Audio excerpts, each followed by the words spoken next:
Hey guys, before we get started, follow us on social media, Facebook, Instagram, and Twitter at LaunchpadPod, on our website, launchpadpod.com. Check us out on YouTube.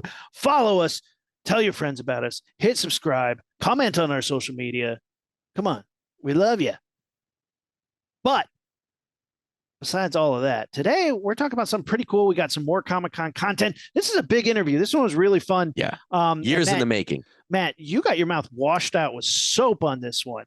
Like, I was embarrassed for you, bro. Like, you came in cursing out a storm and you got called out. He was like, you talked to your mama with that mouth? And I was like, fuck, that's nasty, dude. And I said, but my mom taught me that word. And that's true. That's fucking true. Right, Bob? It was hysterical. But yeah, who are we talking about, man? Who are we talking about? This is a huge get for us. Big one. Yeah. Because it's a giant name, but also for me personally, because I love his stuff. We finally got to talk with Joe Quesada, and he did not disappoint. He was so freaking, can I say freaking, Mr. Quesada? Is that okay? He was so cool. It was so fun. It was such a great chat. I mean, he's just one of those guys, like, where do you start? Like, luckily, I had a specific thing I wanted to discuss with him, but there was, I mean, he's done so much. There's so many things you could talk about, you know, editor-in-chief for so long, writing for so long. He's got a ton of stuff, but we're going to get into it on this week's episode of the Launchpad Podcast. Ignition sequence start. 6, 5, 4, 3, 2, 1. Zero. All engine running. Liftoff. We have a liftoff.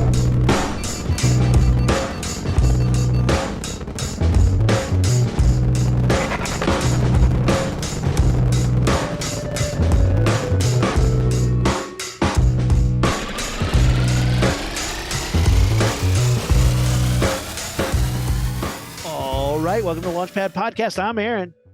And I'm Matt. Matt, I want to tell you a little story. Okay. This is back in the 90s. And I had on a Fantastic Four shirt. We were at the grocery store. I was maybe, I don't know, 12, 13. Mm-hmm. Maybe. Some teenage girl came up to you, was like, hey, good looking. That did not happen. Instead, the teenage bag boy who was helping us out to our car was like, "Oh, you like comic books? Oh, you hear they're gonna Batman's gonna get his back broken, and Bane's gonna break his back, and then they're gonna retire him, and somebody else is gonna be Batman." I was like, "Whoa, that sounds nuts!" And I immediately had to go call my friend Dimitri, who had all the Batman comic books. I was a Marvel kid. He had the DC stuff, and that's how we cross-populated. He was like, yeah, man, it's going to be a huge event. It's called Nightfall. It's going to be a bunch of different parts all together. And he started collecting the Nightfall series, and we started reading them together, like, as they were happening. And Batman, sure enough, gets his back snapped by Bane. And it is one of my favorite DC series of all time. And I know, you know, there's people who have qualms with, you know, big arcs like that are massive, like tentpole arcs, but it is formative for me as a comic book reader. Like, that was monumental to me. We bought all the issues, we bought all the crossover issues, all the stuff that leaked out into the DC world. It was crazy. And then they're like, who's going to be the new Batman?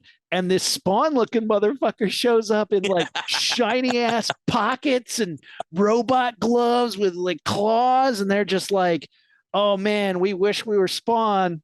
We totally wish we were as cool as Spawn, but we're going to be pretty cool too. And you get your first look at Azrael, who is a badass. And I really did enjoy it, but was also like of that age where I'm like, no, Batman's not this. Batman shouldn't be that. But like, I've come as an adult, I've gotten to the point where I'm like, you know, the mainstay characters are the biggest hindrance to their own runs because you're stuck in that tight box, and Batman is a tight box. You can see put that on your shirt.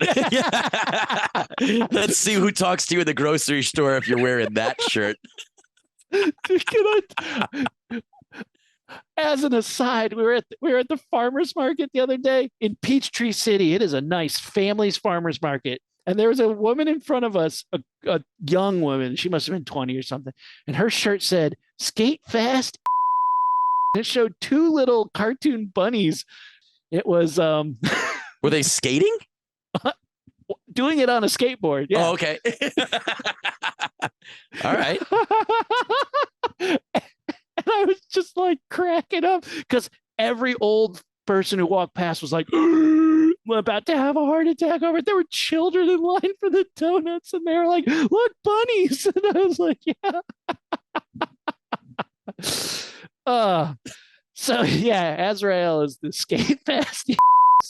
Now I'm imagining the 90s version of that, where they have a bunch of like ammo pockets and pouches of the same cartoon of the bunnies, but they're all life fielded out and spikes and straps all over the place. You're like pouches. You are the lord of the underworld, Spawn. Why do you need pouches? What are you putting in those pouches? Fairy dust? What you got, bro? Although I was not super into comics at the time, I was into them enough, and I loved the Nightfall stuff. Yeah. I loved the Asbat stuff when he had like kind of like this big, collar on and a new cape, and then he got the gloves, these gauntlets that had razors and eventually could shoot things. And then when he had the whole Asbat armor with a helmet, I did not like that it wasn't Bruce Wayne, but I think you're not supposed to. I think that's part of it.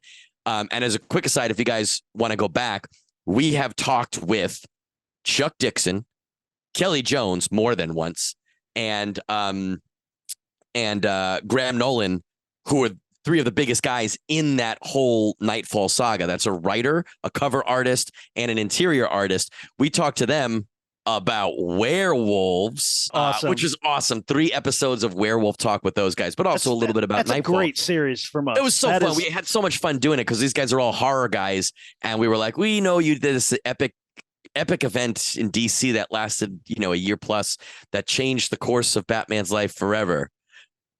Hey, how cool are werewolves? But you can hear, if you go back and listen to our episodes, you can hear them talk about a little bit about like designing different aspects of it and how formulating some of those ideas.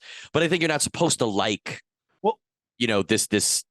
I saw a really whatever guy doing a little research into this. I saw something that said like, as the Asbat thing is supposed to be a commentary on what 90s comics were driving towards, and like it is a commentary on that by like indulging it, by pushing this concept to the max of 90s aesthetic, that 90s comic core thing.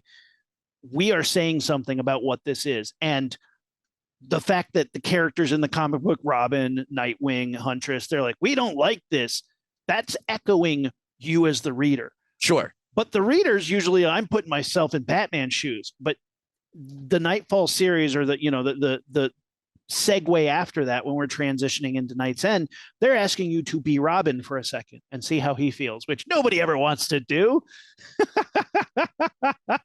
Well, it's interesting too, because to go off what you just said, when you read a comic, you are supposed to, most comics, you're supposed to identify with the protagonist, right? With the hero, with the title character. Yeah. In this case, you're not identifying with Batman, but then again, this isn't Batman. This is a sub who kind of turns into an imposter to a certain extent and won't relinquish the mantle once Bruce Wayne wants it back. And I didn't read that whole run at the time. I just picked up whatever was on the newsstand that my parents would allow me to get. But I can tell you right now, and I don't know if I should be ashamed of this, but I am not. I thought that Asbat armor was so cool that I made construction paper versions of armor for almost all of my action figures at the time, like all my superhero action figures. For sure Batman, for sure Spider-Man, for sure Daredevil. I remember what each of these things look like. They were literally like build rolls of pockets for him. No, I didn't have that level of detail with them, but like they were like gauntlets that I made. There were chest pieces that I made. They were all scotch taped together, and like helmets. And I remember a Batman helmet it only had one ear sticking up, which I thought was like so cool. And like DC, steal my idea. How cool would that be? Right. It's real Art Deco. But I thought it was so cool. And I remember even well after that fad was over, I thought I kept all those little costumes I made because I thought they were so cool. Needless to say, when I went to the the grocery store with my mom, no girls were talking to me either. Fair enough. Fair enough. But I will say that you guys know that I collect original art. I will say that although I wasn't such a huge comic book fan at the time, that series, that Nightfall series, the design of Bane, the Kelly Jones covers, and some of those, a lot of different artists worked on it because it was an epic event that lasted, a year. And like you said, Huntress, Robin, Nightwing, multiple Batman titles. It was touching everything DC had going at the time, or at least everything Batman related, which is still giant. I've always wanted to get a piece from that Nightfall saga somewhere, somehow, but I didn't know what it was because I didn't know what would be the piece because I don't really have a tie to any specific issue or whatever. And this year at Comic-Con, San Diego Comic-Con, the first time I've ever gone to preview night, I went up to Quan Chang, who is a dealer extraordinaire, one of the funniest, I'll say most chill, down-to-earth dealers that there is. He's a straight shooter. I've done deals with him in the past, and he's just a cool guy. He also reps Joe Quesada. So he was at my first stop. The first night you get to Comic-Con, or at least if you're a huge nerd, it's like a schmoozy night. You go say hi to the people you see what's up, you catch up with people. So I was bullshitting with him at his booth. While I'm doing it, I'm flipping through the first page of this binder, Joe Quesada binder I flip through. There is a Nightfall Bat armor helmet cover prelim staring at me. And I'm like, get the fuck out. And it was one of those, like, I looked around, I was like, the con has been open for 2 hours. Nobody's bought this yet. And I was like, it's a pencil prelim. It's a tight ass prelim. So I look at Quan, I talk to him, we work something out, and I picked that cover up right there because I've been at the con for an hour. I had planned to spend $0. I'm already in the hole for art. I turned around and then spent way more on something different, but I was so psyched. That's when you texted me. You were like, good news, bad news. Good news is my sound check for the panels worked. Bad news, I'm in the hole for a fuck ton of money, and I was like, I've been here 2 hours and spent $900. But luckily, this was not $900. But I got right here it says Huntress because it is a photostat of an other cover, but this was for a Showcase 94. This was the Azrael issue. So even though it says Huntress, it's just for reference. This is his tight prelim pencil of this helmet. It's there was a newly revamped, it was a newly revamped Batman logo for that time too, and that's what it's on. It's like, and I bought wings. The issue. Yeah, it looks so cool. If you're watching our YouTube, I'm showing it right now. So check what it issue out. Is it? In case somebody wants to I think it's Azrael. I think it's Showcase 94 issue. I think it's 10, but I can confirm that in a second. It is. Look at that! Holy cow! You nailed it. Is that what dude. it was? Issue 10. Yeah. So it's like the red mask. It's all red, smashed up, and it says Azrael Showcase. Really cool stuff, man. Very, very, very cool stuff. I know because I've collected a bunch of I have a lot of Quesada art. I have at least like 10 prelims. They're all Daredevil prelims, but some of his prelims are pretty loose. Some of them are real tight, almost like a penciled page. This is almost penciled page quality. The image is pretty simple. There's not a lot to it. It's a bat symbol /signal on the ground with this broken helmet on top of it that's got like kind of some sparks and some smoke coming up from it. That's all that the image is. There's a lot of black space on it in the final cover. Here it's just, X'd out. But it's that the pencils are tight and it matches a lot of the final. Super proud to have this, super excited to have it. Quan and I had been talking because Quan represents Quesada. Multiple years I've been like, hey, can I get some time with Mr. Quesada? Can we talk? And he's like, if you're going to a smaller con, it'll be better. San Diego's really tough. But that night I was like, hey, I'm going to try to track down Quesada. He's like, yeah, he comes and goes as he pleases, but keep checking with me. And true to his word, I kept checking with him, but he was like, yeah, come meet me this day at this time. He's doing a signing, maybe after the signing. And we got up there and he said, yep, Joe said he's cool to do it. Let's, hang out for this. So we talked all about Azrael. Joe Quesada is my Daredevil guy, man. He got me into that character with that art. And then he wrote and drew the most spectacular. It's one of my favorite Daredevil stories. Just, God, it's so fucking good. So freaking good. Sorry, Mr. Quesada. Yeah, he definitely is going to come find both of us and pinch our ears and feed us soap. It's going to be bad. You've been saying more bad words than I have. Fuck, no, I haven't. But we did get to talk to him at Comic-Con. He was so cool. And I guess as a lead-in, we'll talk about, I'll say that we talk a lot about Daredevil Father, which is a book that he wrote, drew, and dedicated to his father that I now own a bunch of art for, including art that my son picked out for me for a Father's Day present, which is related to the book. So I talk about that in the interview, so I won't say any more. But one of me and Rumi's favorite things happens towards the end of the interview where we start talking about something that absolutely has nothing to do with this Marvel. Well, I mean, not just Marvel, but comic book superstar creator. We start talking about something that has nothing to do with comics or him, that he and I both can nerd out about. And it was freaking awesome. It was brilliant. It was so much fun to do too. It is. Yeah. He's a big Lego guy. Who knew? I wonder if him and Bendis have ever built Legos together. I would watch a reality show where giant comic book behemoths just build Legos together. Nobody take our idea. Let's throw to the interview. Ignition sequence start. 5, 4, 3, 2, 1, 0. Liftoff. We have a liftoff. All right, the Launchpad Podcast is here. San Diego Comic-Con 2023. This is an interview that we've been trying to make happen for years. Really? Yeah. Wow. I've been bugging Quan for years and Oh, years. you talked to Quan. That's where it got screwed Your number up. got deleted from my phone somehow. That's how it got screwed up. All right. How are you, man? We're here talking with a legend, Joe Quesada. Mr. Quesada, thank you so much for being It's on the Joe. Launchpad. Just Joe. Joe, thank All you right. so much. You I got appreciate it. My pleasure.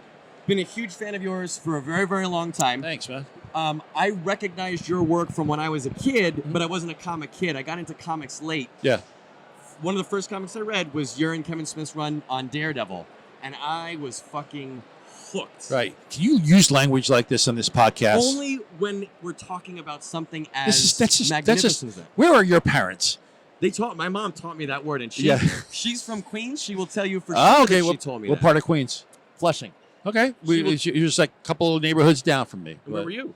Jackson Heights. Oh, absolutely. 7 train right to Flushing. When I was born, we moved out to Long Island. We lived in Long Island for a while. Right. Now, okay. now I'm an LA guy. All right. But I'm still a New York guy. All right. I'll forgive the language. Only because your mom's from Queens. She taught me. All right. That's what I'm saying. It's all right. As long as your mom's okay with it. 2000s, Daredevil, it was fantastic. Yeah. I'd read Daredevil books here and there as a kid, but reading that whole run, the relationship between Bullseye and Daredevil in that blew me away. Oh, wow. And your whole sequence in that church, I have a page from that on my wall, an original page. Oh, do you? Oh, wow. Absolutely. Okay. I got it through a very sneaky story that's Spencer had it mispriced years ago in New York. And I found it. It was in a box at the back. All the other pages with Foggy and Matt and Karen were in there that had been on the site. He had nothing else that had Daredevil in costume. It was a Daredevil Bullseye page. And it was priced a little low. And I was like, is this for sale? He was like, yeah, let me see. And he told me the price. And I was like, okay. And it is a grail. It is a grail. I'm trying to actually get the previous page from Kevin Smith. He says he won't sell it to me for less than $20,000. Really? That's what he said. Wow. I'm trying. So I'm hoping this interview. No, I'm more impressed with the fact he'll sell it. That's like, wow, Kevin would sell it. All right. With what's that? Kevin would sell it. I can't. All right. So it was for his show. I think they wanted to bring me on and then just slam me on the show because it's $20,000. It was like I wasn't ready for that number. That book was still kind of cheap, actually. For that run. If I had the $20,000, I would have paid it there immediately. His writing, your storytelling. It's fantastic. Thank you so much. And without going into it, I'm sure you had 100,000 interviews about that. It was such an important book historically, and I appreciate that because I fell in love with your version of Daredevil when the hardcover of Father came out. Yeah. I could not wait to break it open, and to me, that hit me right in the chest.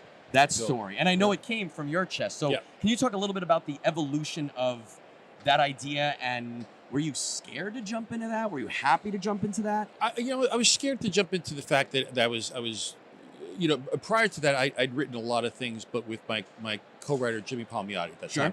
I'd written an Iron Man run, but I didn't have the same feeling for Iron Man that I did for Daredevil. Daredevil was like a truly personal character to me. And then writing Daredevil Father, I just become a father, and I'd written it by my dad's bedside in the hospital. It's a whole involved story about this, but it really is about legacy, what we leave behind, immortality through our children. So it's a lot of father stuff, right? And more importantly, the really the legacy, the things that we leave behind are as much what we say to our kids, but even more so the actions, the things that our kids, at least my philosophy is, that how they observe, right? And what they observe, how they observe me like how my daughter observes me as a man, as a husband, just, the way that I interact with people. That's the stuff that she's going to take away. And I think that's proven true to many extents, right? I'll tell you a little please do. father-daughter story, because she's right behind you. So okay. We used to play Legos, right? We still do Legos all the time. Sorry, we're off of comics right for that. So she used to get really frustrated when she was a little kid, because I did Legos we open up packs and then we sort everything by color and shape, right? So we had a methodology. That's called shopping. Right. My family, we're big into Legos, and that's called shopping. Okay. When you do Legos with someone, you're a builder, I'm shopping, and we shop together. Got it. Okay, I didn't know that. That's great. So at 3 and 4 years old, that was very, very frustrating with her. Okay. Then many years later, she's now in her teens, and I see her open a bag of Legos. She's a friend that's staying over at our house, and they start doing Legos. And I hear in the background, no, that's not how you do it. And I look over, and she's scolding her friend because he's just like sort of just like willy-nilly doing stuff. And she's like, no, you got to put him here, here, here. I'm like, there it is. There it is. She complained about it the entire time, but the actions proved. Sure. Right. So for your dads out there, if you're a young dad, there's your advice. If you think your kid's not listening, they're always listening. They just don't even know it, and you don't know it. So anyway, back to comics. Well, I mean, so Daredevil Father was and it was a lot about the legacy we leave behind. Sometimes those actions could prove to be to affect people in a negative way, positive way. Matt Murdock's dad went through some stuff, like my dad went through some stuff, and as a kid I viewed it in one particular way, not understanding, because I didn't have an adult mind. Sorry. I didn't have an adult mind to quite understand what he was going through. And in the end, Battling Jack Murdock finds his way. And I don't want to spoil it if you haven't read the book, but there's a redemption story there, but there's also a really tragic story there that involves literally the day that Matt Murdock got his powers. So, it's fantastic, and you you recognize your own, right? And when I'm reading that book, I idolize my father. My father is my hero. Yeah. I didn't realize he was when I was a kid, but he was. Yeah. And he taught me how to be a man. He taught me what is important. He gave me the values, just like your daughter with the Legos. Right. That's a very surface level thing, but I'm sure she shares your values, your experiences, your priorities. I know I do with my father. And when I'm reading that book, I could tell that the characters you're writing about, right? And in that book, there's multiple father and son pairs. Yep. But you also can feel, and I know the backstory behind you writing, and I know the relationship between you and your father. So I'm reading that book umpteen years ago, and I'm thinking about my father. And I've read so much of your other interviews and discussions about that, and it's such a fantastic book, and it works so well for that character.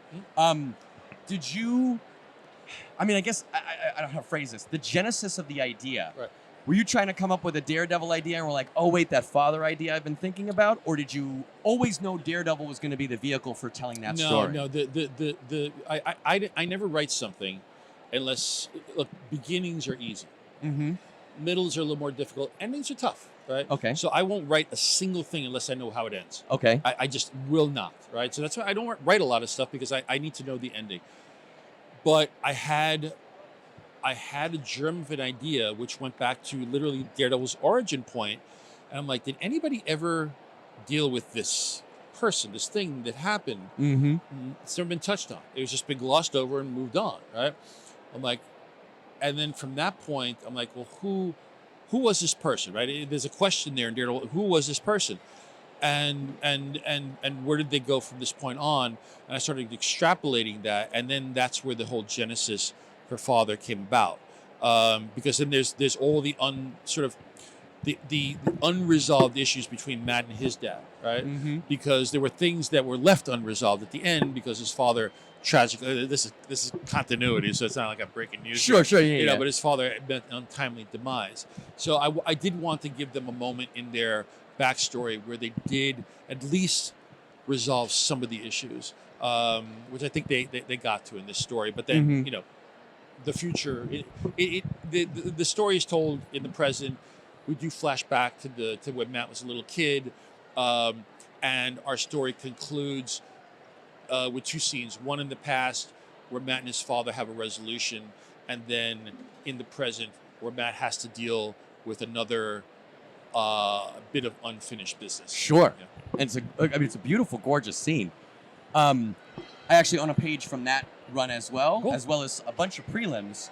This past Father's Day, I was looking at buying a couple. Right. Now, I am a father. My son is 4. Congratulations. He knows. Oh, thank you. I appreciate it. He knows about Daredevil. He knows about Bullseye. I showed him the prelims I was looking at, and I said, "Which one of these do you think Daddy should buy?" Right. Because Mommy was going to buy it for him for Father's Day. Right. So he looks at a couple, and there was a bunch of really nice prelims. Some of them were tight, of Daredevil in costume, jumping around, acrobatics. Right. That I decided, even if she wasn't buying, I was buying. Right. I said, "Come here, buddy." His name is Kent. "Come here, Kent. Which one should Dad get?" He's looking and he looks, and he pointed at the one in the first issue where Matt Murdock's hand is on the Battling Jack Murdock poster. Yeah. And that the text on that page says Happy Father's Day. So my son, and he didn't see that, he can't read, didn't see the word, didn't know anything about the story, doesn't know who Battling Jack is. He picked that page to give me as a gift for Father's Day. So now it's You'll never get that original page though. Because I have that. Yeah, that was hanging on a wall. $20,000. I'll take Kevin Smith's $20,000. Nope. But I love that my son and I now have a connection through that book with that piece, and that's very flattering. He's a huge and he loves comic books, and I cannot wait to tell him stories like that when he's old. And I'm hoping he loves it as much as I do, because you, your dad, Matt, his dad, me, my son. I think it's very fun, and I really, on a personal level, thank you for that story. Oh, well, thank you. Thank you for the support. So you have done so many other incredible things. You're a filmmaker. You have so much online content coming. I don't know when you sleep. I don't. We're not going to talk about any of your other work. We need to talk about Legos. Tell me some of your best sets. What have been some of your more challenging builds? Jesus. Hang on a second. Hey, Carly, what's our toughest Lego that we've built? Would you like to come talk about Legos with us? You sure? What's the toughest one we've had to build? We're still on huh? We haven't finished Hogwarts. That one. He's talking to his daughter off camera. Yeah. So Hogwarts is sitting there waiting for us. Unopened, or have you started it? No, we started it. We started, but it's a big set. So you gotta do it. And Tower Bridge, the London Tower Bridge. That one is huge, and we got to finish it because, huh? Yeah. And you guys work together? One is building, one is shopping, or you both shop everything first? She does a lot of the building, but she does some of the shopping too. Okay. So Carly, when you organize the pieces, that's called shopping. My family does the same thing. Yeah, and it's called shopping. I didn't as a kid, but then we developed this. Well, we all developed that system, I guess. Right. My aunt was my Lego. You do it right. But we have to do it right. Now we have to do it right. Yeah. But then my wife doesn't want to be a shopper. She wants to be a builder. Right. She builds incorrectly, and then she complains. She goes, "Matt, be careful. If you make a mistake, Matt goes back and fixes it." Yeah, like I'm doing something wrong. We're professionals. So I don't use the paper building manual. Okay. I get the PDF. So you can zoom in and see all the. No. So I can work ahead. So while she's building, I'm already 3 or 4 pages ahead and putting them in The little next little pockets. Like this is the next one, Nice. next one. So yeah, we got a whole thing, man. We did a weird thing. A friend of mine who lives in Australia, right. we both bought the 1989 Keaton Batmobile set, Okay, and we built it together over Zoom. We each bought one. that's cute. And we literally did it at the same time. That's Like, you very- finished with step 20? All right, turn. Checking it out. And then every once in a while, you'd hit a mistake. You'd be like, show me your fender. No, go back. Right. What's a set you haven't done yet that you want to do? Oof. I'm getting her the classic Corvette Okay. for Christmas. So that's what we're gonna do. All right. Yeah, it's a dream car for both of us. So That's cool. yeah. A dream, an actual dream car, not just a dream set. Oh yeah. No, I go to antique shows and I see them all the time. Oh, And all I okay. keep thinking about is like, oh man, I gotta. It's just I'm not quite ready to take on like an old car like that, you know. But it's one of those where I've even looked at like some of the fabricated the fiberglass body chassis you can put on. Anyway, it's a bucket list car. I hear. Okay. Careful, some of them are haunted. Oh yeah. That's quite all right. That's quite all right. So let me give you. So we had Bendis on the show. Yeah. 5 months ago. Okay. He's apparently a huge Lego guy too. Yeah. I'm gonna tell you what I told He's got him. a lot of kids too. For sure. Yeah. There's a bunch of websites that have knockoff Legos. They're not actual Lego Yeah. brands, but they have creations that regular people build, and then you can buy either the instructions or the pieces. Oh, cool. Yeah. So like I just made a life-size face hugger from Alien, Oh man. all at a it's knockoff Lego bricks, but they're Yeah. fantastic. I haven't built it yet. T800 endoskeleton Terminator skull. Oh Jesus. And like its eyes move and its mouth opens and closes, and it's life size. That's a It's little bust. obsessive. Oh, it's super cool. Don't tell my wife. I haven't built any of this shit yet, but there's a website called Vonodo, Vonodo. Okay. But like that's fantastic. I have the original Millennium Falcon, which is a giant set, and then we Yeah. got the new one too, which we haven't opened. My aunt is my Lego aunt, Aunt Roberta. This is your Lego hookup, like your dealer. No, well, she was the one that. Well, she was when I was 5. She was like, "Hey, kid, these are Legos. Let's Right. try them." Right. So now, me and her, whenever we Like get together as a anti-Lego. that's I need to fix. What do you got? What do you got? build me a syringe. What do you got in the closet? We've built so many sets together to the point where like I was born in 82, Yeah. so by like probably 85, 86, we were doing Legos together.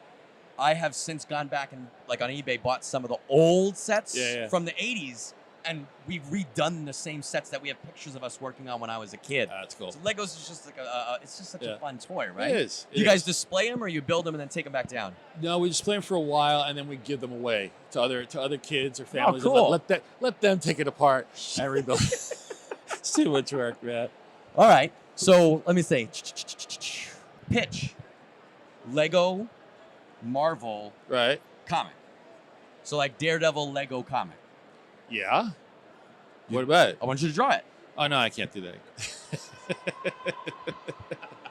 Okay, well that was I easy. can't do that. No. Are you kidding? You know how hard that'd be to draw? Those Would little it? bricks. Oh my god, yeah. It's like a whole No, thing. no. Like, have you seen like? Well, I guess no. Like, if they have like cartoons of it. I know that. I Is it know, too but hard to draw it's more than just- like it's regular bricks. Yeah, yeah. No, it's a pain in the ass, man. That's for somebody else. Did you just say ass? I did. Did your mom teach you that? No. My mom would be mortified. I promise. Don't tell her. It's okay. Don't She's- watch this, mom. Yeah. No, if she was watching, it'd be really weird because she's been dead for I about figured that would be 25 years. Sorry, mom. We have taken an interesting turn here in the Quesada interview. It's too soon, man. I love my mom, but it's I wish she was watching. I'm gonna cry now. I don't even know how to take this. It's crazy. All right. All right. Well, we're gonna bring it back though. Right. We're gonna let you go, but on the launch pad we have a secret handshake that we do with all our guests. We do it when All we right. end every episode. So here's your switch microphone hands, All right. and we're gonna come in from the side. We're gonna make a whooshing noise. Okay. Whoosh. Oh, Like, get together. connecting. Whoosh. Connecting. Right. Then we're gonna invert All like right. a rocket ship. We're gonna blast off, and when Right. we blast off, you make a raspberry noise. Like, Okay. ready? Okay. Ready? Whoosh. There you go. Beautiful. Can you tell everybody where we can follow you and where we Yeah. can see what you've got coming down the pike? Yeah, I mean, everybody can follow me on my Substack, which is Joe Quesada's Drawing the Line Somewhere. And all you got to do, if you're not familiar with Substack, it's a newsletter. It comes out about once a week. Right now in San Diego, Comic-Con is coming out once a day. But if you want any breaking news about what I'm doing next, where I'm going to be, who I owe money to, what I'm going to wear that day. It's a catch-all for everything. There's some cool stories in there. I'm going to be doing some tutorials, how-to stuff, stuff about the business of comic books. But again, if you're not on Substack, if you don't know what Substack is, go to Substack. Just search my name or search Drawing the Line somewhere, and you can subscribe. It's all free, no hidden costs, nothing. All free, right? And you're going to sit there, you're going to go, oh my God, what is wrong with this guy? He's giving it away for free. I was going to say, you're throwing up some great content there. There's fun. some really good stuff. It's fun. It's just a lot of stuff that I love to talk about anyway. So I would usually, I do panels, give it away. And you make it very accessible for everybody to understand and be entertained by and learn from. I'm trying. Look, this all boils down to, I had an artist many, many, many years ago, before I was even in the comic book industry, give me some great advice. That advice became very integral to my success. I saw him many years later. I'm my editor-in-chief at Marvel, and I said to him, there's no way I could ever pay you back for this. And he's like, no, there isn't. There's absolutely no way you can pay me back for that advice. I said, so what do I do? He's like, what you do is, when a young, I hate to say my name in the third person, when a young Joe Quesada comes to you and asks you those questions, you pay it back. You pay it forward, right? Sure. And I've always lived with that. So to me, it's just that. It's just like whatever advice I've got. Hey man, it's all free. I'll give it to you. It may work for you, it may not, but it's stuff that I've learned. I've been in the industry since 1990, so it's been a while. I know I look good for that. You beat me to it. I was gonna say that. But yeah, so I have a blast talking to fans of all ages, and that's why you gotta be careful with your language, man. I'll try. I'll try to clean it up. Ass is actually not bad. Really, it's not. It's not like saying shit or fuck. I know, right? But now you're beating me because I only said the one. Yeah, but I'm using those as examples. I'm not actually saying the words. They're in quotes, right? like the world according to Joe Quesada. Like ass and hole are two different words. Fair, right? Yeah, and they're in quotes. Okay, it's not like I said asshole. You didn't say it. I didn't say that. No, I did not. Semantics, baby. I mean, he's not just an artist, guys. He's a writer, so he knows what he's talking about. I don't know a dang thing. Thank you so much for taking some time to talk. I really appreciate it. You guys have a great San Diego. You have a great San Diego, and you have a great San Diego. Everybody has a great San Diego. We are having a great San Diego Comic-Con 2023 Launchpad podcast. Ignition sequence start. 5, 4, 3, 2, 1, 0. Liftoff. We have a liftoff. Super fun. I am now obsessed with this Lego building idea where we just get comic book legends and throw Legos in front of them and just see what happens. See if they fight over the pieces. See if they argue about their building process. Are you a buyer? Damn. Are you a sorter? You know what would be awesome? What? It would almost be like that Hot Wing interview show where you do interviews while you do hot wings. How cool to just be doing a Lego set with Dave Gibbons while talking about Watchmen, but like doing Legos. You know what I mean? You're blowing my mind. For real. We can do this. We can easily do this. All right, guys, we got to do our Lego show. We got to figure this out. Hey, Joe Quesada, can you come to my house in Encino? Let me put my kid to bed first and then meet me at my dining room table.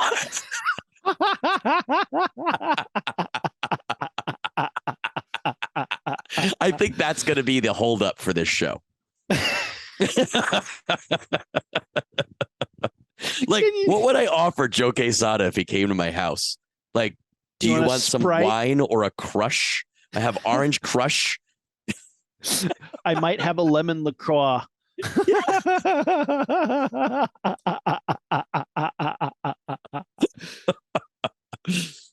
Oh man. Rufio, get down from there. Stop barking at him. He's a friend. Oh my God. It's funny because dude, anytime, I don't know if Kate's like this, anytime someone is coming over our house, Amanda wants it to be a certain level of clean.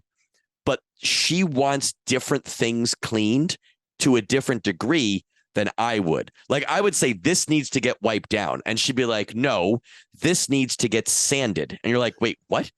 What?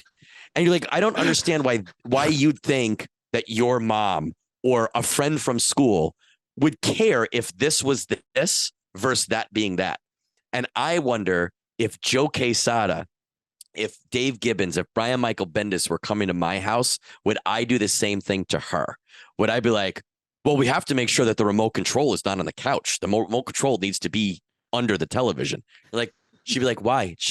It's just Joe Quesada. Bro, you don't even know. Yeah, that rings true. That can ring true. Yeah, that can happen. I wonder if I would care, or if I think I'd probably try to position Kent's toys.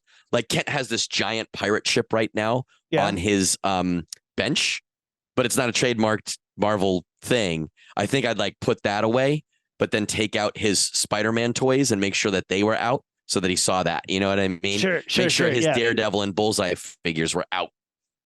And then like you'd coach your kid and all these stupid things to try and get them to say, and you're like try and get them to say nerdy things. Like, come on, Ken, say. I don't have to train my kid to say that. He's like, he was just saying Azrael perfect yesterday. I swear he was saying the name, and now he's just like Azrael. Like, no, that's not how you say it. Stupid. I haven't done it in a while, but I used to, like, when we were like tickling, having a tickle fight, I would lift him up over my head and go, "I must break your." But I would do it in the Tom Hardy. The Tom Hardy. Citizens of Gotham. Guys, send us your best Bane impression. I want to see him. We don't understand, citizens of Gotham. You know, he. You inherited the Corrigan name. I inherited it. Oh, we could do that for way too long till people sign off. Anyway, let us know what you think. Facebook, Instagram, and Twitter at LaunchPad Pod, on our website, launchpadpod.com, and on YouTube, where we're handsome and funny all the time. True. Rumi, only one thing to do left. Let's fucking blast this thing off. I think this episode, because of him being like, hey, don't be cursing on your own podcast, that I upped the ante on this and talked about. Yeah, but you did it like a pan, like when he wasn't here, you did it like you're like, is he gone? Is that award-winning writer, artist, editor gone? Fuck, shit, damn, crack. It's like when your mom leaves the room and your parent and you're like, you're with your friends. What did you say? I said Frunk.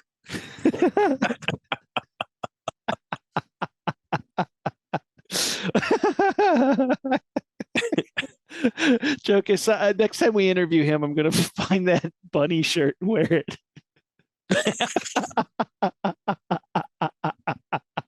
I hope we send him this. I'm calling you out, Joe Quesada. I hope we send him this interview.